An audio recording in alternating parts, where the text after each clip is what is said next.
Say hi. Is that a camera? Yeah. Is that the 360 camera? Whoa.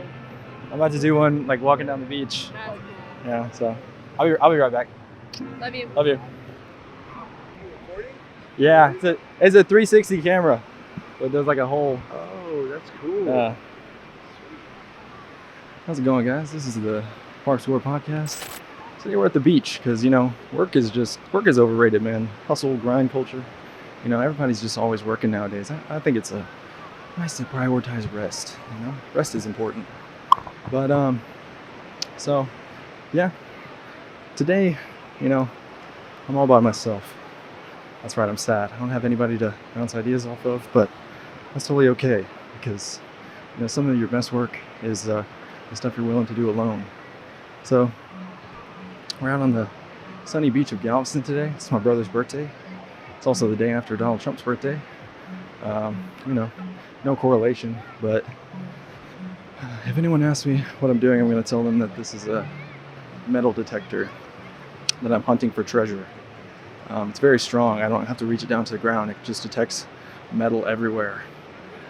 No, but since I don't have a co-host today, no one to interrupt me like Casey so rudely did in the last episode, I figured I'd just talk completely about myself, because who wouldn't want to hear about that? My name's Gore. I'm a videographer, cinematographer, video marketer, artist, drummer, savant, all the good things and all the horrible, awful things. Long story short, I went to college for TV and film, got out, realized I was absolutely not employable. I had no skills. And so I, despairing at my condition, I went on a quest of self-development to try to make myself employable and make the world a better place. And, it's not certain how much I've done that. It's not certain to the degree which I've achieved that goal. But, I have had a handful of successes along the way, which have been quite informative. And I think what was a lot more informative were the failures.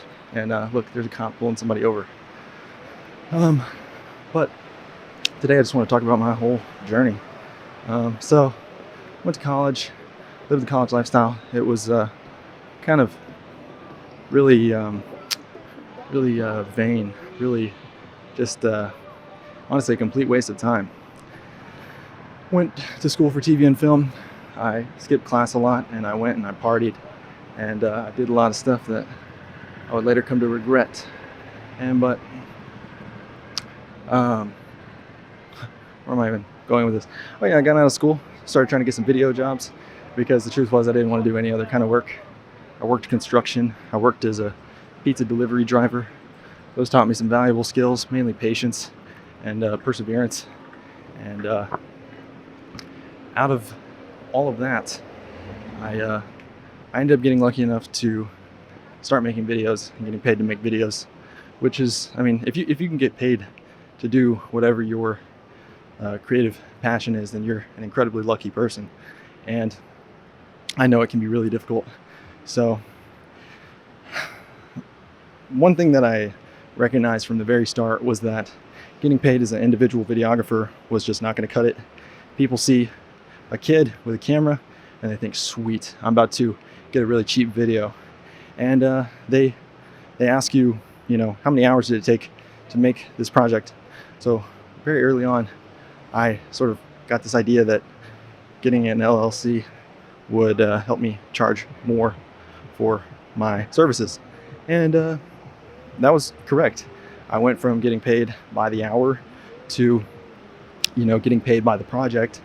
I would bring other people on, because in the beginning I wasn't super confident in my, just stepped into a hole.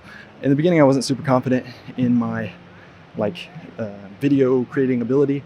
So I would actually invite friends and I would just split the pay with them just to have another person there with the camera, because in my head at the time, the idea was quantity beats quality. I'm gonna try to get as good a shots as I can, but as long as I got somebody next to me getting shots on some camera, there's bound to be something decent at the end of that. And so I brought my brother into it, and we got a handful of projects here and there. I was still working a 9 to 5 at an airport. After some time, I got tired of working there, and wanted to start, using my skills like in my day job. So I searched for a job for a long time. I was single at the time, had went through a pretty nasty breakup, and it in life, things like breakups or deaths in the family or just stuff like that, suffering. Suffering. You've heard of suffering? I'm sure. No, probably not. Maybe not by now. Your life's probably perfect. You probably never have had to deal with any sort of hardship or anything like that. But if you have, or you just want to know what it's like, it's a challenge. But the truth is, I think God allows us to lose things in life. That way, we can sort of come back to appreciating Him, because everything in this life is impermanent, and everything you store up on this earth, all the good fortune you have, it's all just it all fades away. So losing something, especially like a relationship or a loved one, it's heartbreaking, but truthfully, it's an opportunity. And right around the time that I went and got this videographer job, I also I found Jesus. And sure, a lot of people are clicking off right now, but just hold on for a second. Let me kind of tell you what I have to say. Essentially, when I was in college, I lived a college lifestyle. I thought, casual sex and drugs and partying and getting blackout drunk, that's like cool. That's like really cool. And the main point of life for a college student is pretty much just like have as much fun as possible. But I'm being totally honest with you guys when I say that was the most depressed that I've ever been, and the most confused I've ever been about why I'm here or what I should be doing. And I know it's not like a popular message, but I think truthfully it's more fun to chase something greater than fun.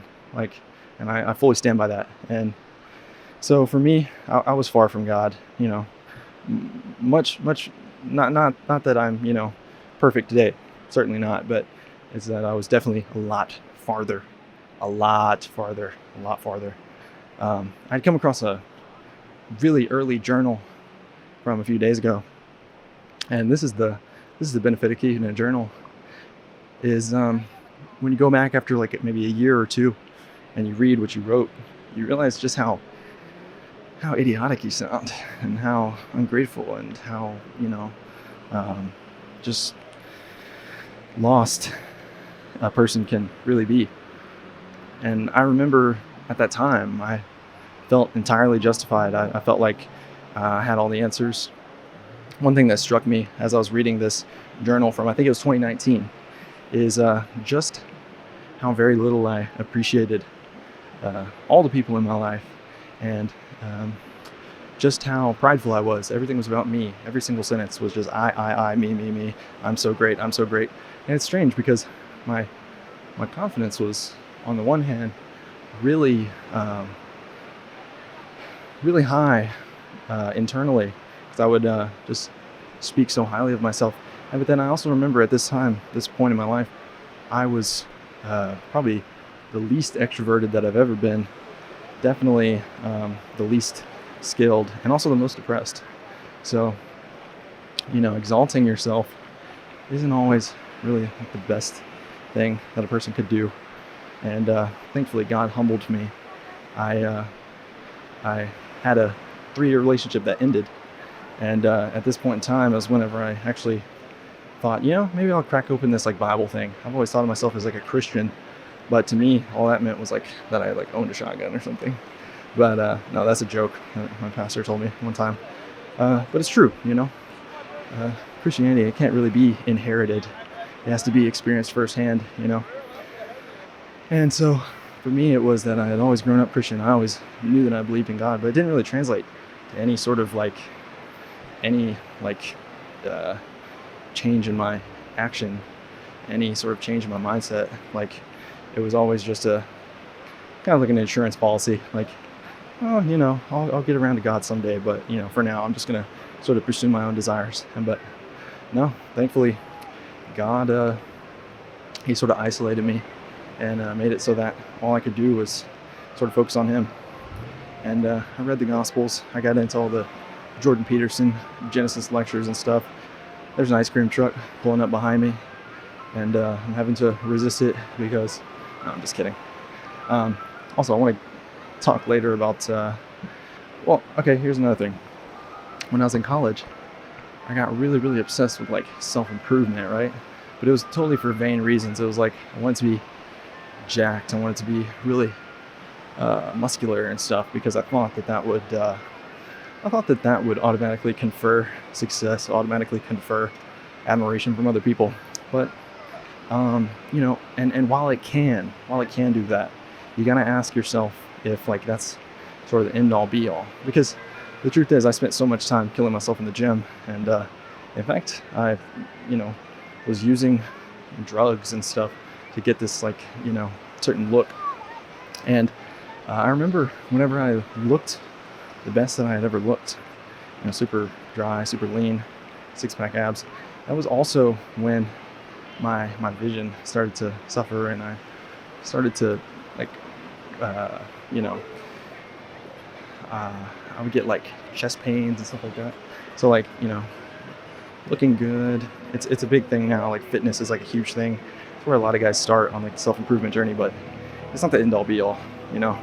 There's something far more important that you ought to be cultivating, which is the growth of your soul. And it starts with humility, and it starts with losing everything. And that's but anyways, so I also stumbled upon a book called Things Hidden from the Foundation of the World by Renee Girard. And that book talks about the concept of mimetic desire, and how our desires are not our own, and oftentimes we end up taking on the desires of other people, or what we think are the desires of other people. Reading this book, I started to realize just how lost I was, how pulled about in a million directions I was, and I started to take stock of like what it was that I had been after this whole time. Like what was the point of all the working out? What was the point of like making more money, or having an attractive mate? Like what really was the point of it? And it was self-exaltation. I was trying to I had created an idol of myself, and I sort of, over the course of this whole journey of like putting stuff out online or trying to build a business and all that, I kind of learned how fruitless that all is. You gotta humble yourself. You gotta give in to God, and He's able to do way more with your life than you can ever dream. I'm really happy to say that since I've given my life to Christ, which it has definitely been a journey, and it's still continuing, but ever since I've done that, it's just been a completely different experience for me. And here's the caveat: following Jesus does not mean that as soon as you start following Him, everything's going to start going right in your life. Which, no, that's not true at all. In fact, when you start following Jesus, what you'll find is there's still so many other things that you're going to have to give up. And today it's kind of popular, this whole prosperity gospel thing.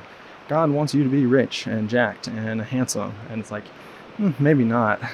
Like read the Bible. It's sometimes God wants you to just give your life to Him and do what He asks, and who are we to expect anything in return?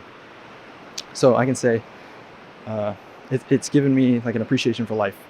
It's given me a sort of new gratitude, and it's humbled me in the times where I sort of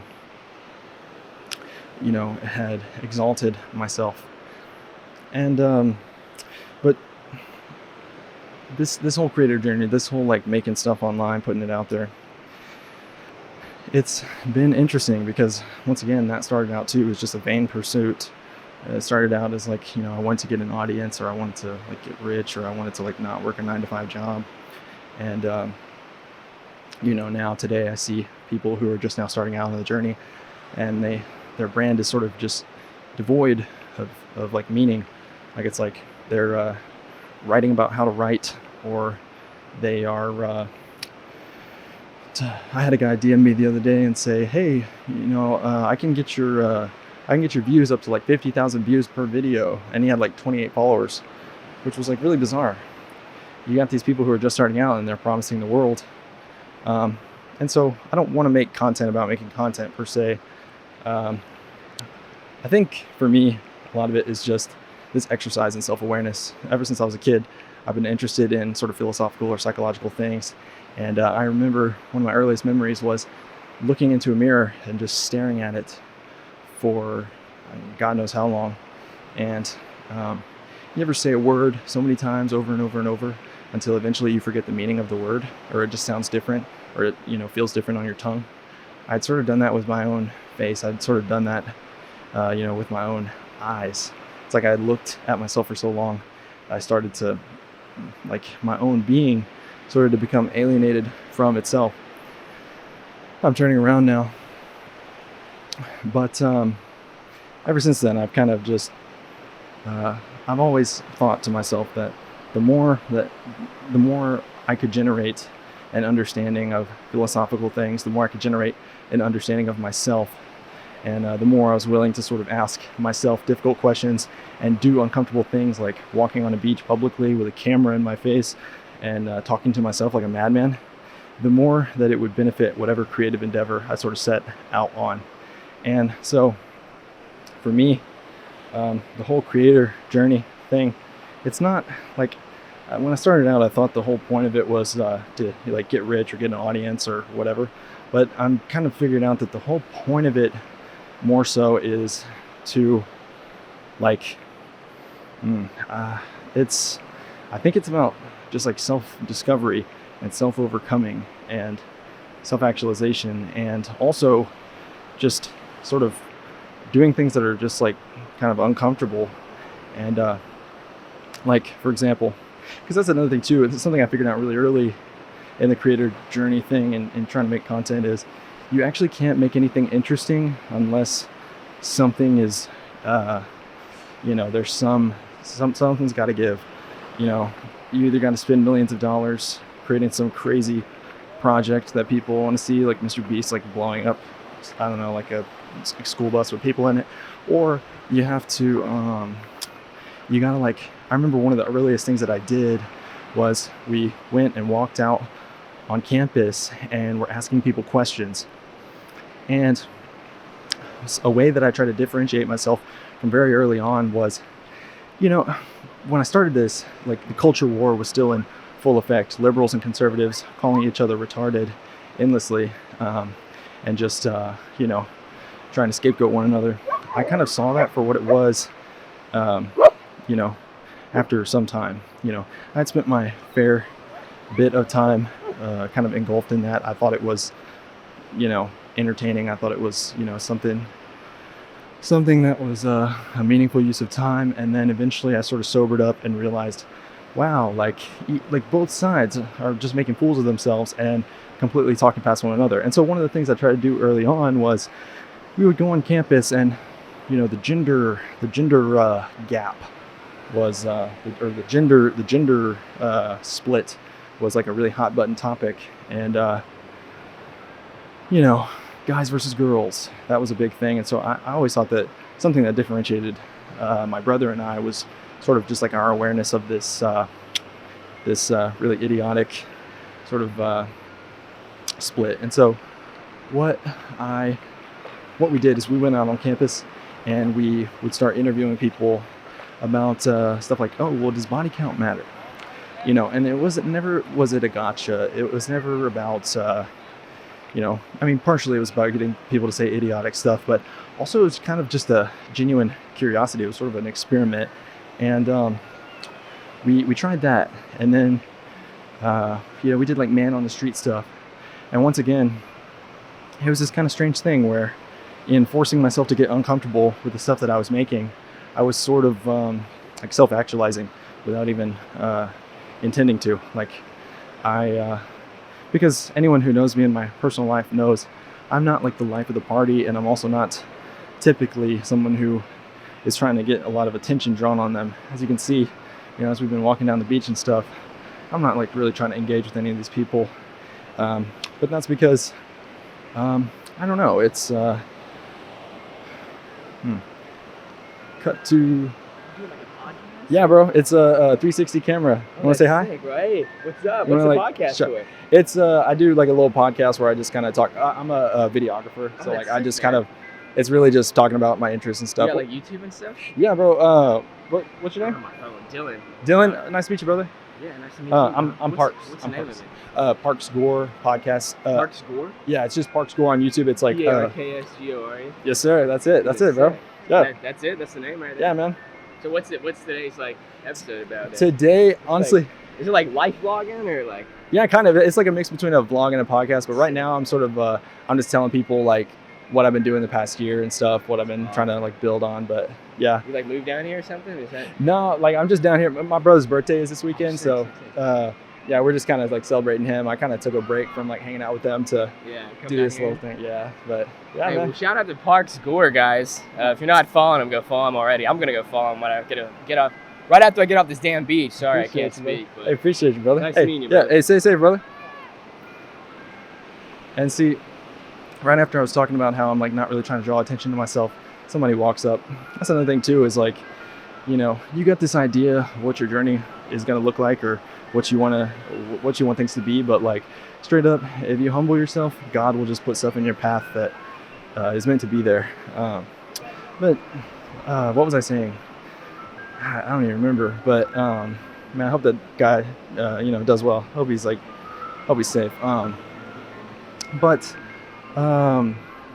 Oh yeah, but we used to like do like man on the street stuff, and this was also back whenever I was like super vain, and I thought like being jacked was like the most important thing a person could do in life. And so we had this idea. I was like, oh, I know what will make us famous finally is I'm gonna like peak my physique and go out on the beach and interview people. And it was like right at that height of like the Trump and Biden thing.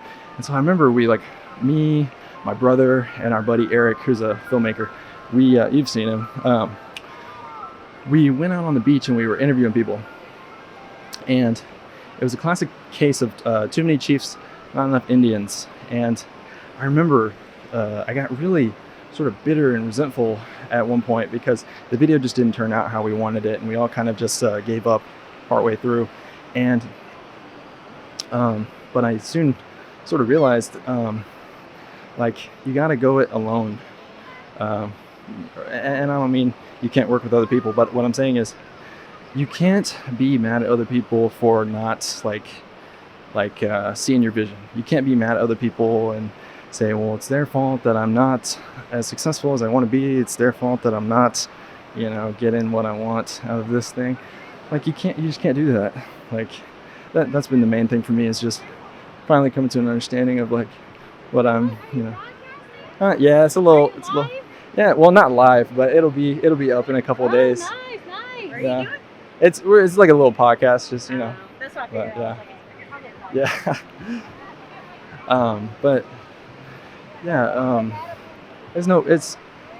I used to, like when the video production, or when GBM, Gore Brothers Media, when we weren't getting as many clients as I wanted us to, I used to get mad at my brother, and I used to be like, oh, you're not working as hard as I am, and blah, blah, blah, blah. Well, like, you can't expect other people to, like, know what you're thinking, what's in your head. That's been one of the greatest blessings so far for me, is just maturing in that way, blaming other people less, and blaming myself more. Ignatius Brian-Kanoff said that if you can get to a point where you were just practicing constant self-accusation and asking how you could have done better, then other people are going to appear like sort of perfect and innocent to you. you know, I would really early on, I'd be really judgmental, and I would think that it's just other people's shortcomings. That's the reason I'm not, where I want to be. But it's just really foolish. Like it will always be me. And what I mean by that is not that you have to get like what's the word?